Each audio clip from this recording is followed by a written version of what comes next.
নিজের দাম বাড়ানোর জন্য তোমাকে নিজেকে মূল্যায়নভাবে করতে হবে। তুমি যদি তোমার নিজের দামটাকে না বাড়িয়ে তুমি তোমার মূল্যায়নটাকে প্রাধান্য না দিয়ে একদম সস্তামূলকভাবে ভেবে নাও, কেউ তোমাকে ধিক্কা দিচ্ছে, সেখানে তুমি বারবার যদি এগ্রি থাকো তাহলে সে তোমাকে আরো ধিক্কা দিবে, কারণ সে ভাববে তোমার কোনো মূল্য নেই। তাই সেই মূল্যটাকে প্রাধান্য দিয়ে না দিয়ে তুমি তোমার নিজের মূল্যটাকে প্রাধান্য দেওয়ার জন্য ধরে রাখো। যেমন ধরো, স্বর্ণের দাম বেড়ে গেছে, সবাই কিন্তু স্বর্ণটা কেনাকাটার জন্য অস্থির থাকবে।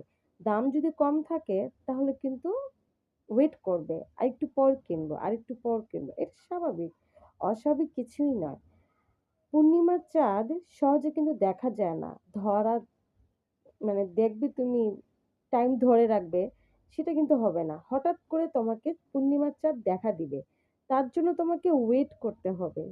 সেই জন্যই পূর্ণিমার চাঁদ যেরকম হঠাৎ করে দেখা দেয়, সৌভাগ্যবান দেখতে পারো, ঠিক তুমি তোমার নিজেকে তেমন ভাবে গড়ে ওঠো, মূল্যবান করো, যাতে তোমাকে হঠাৎ করেই দেখা যায়।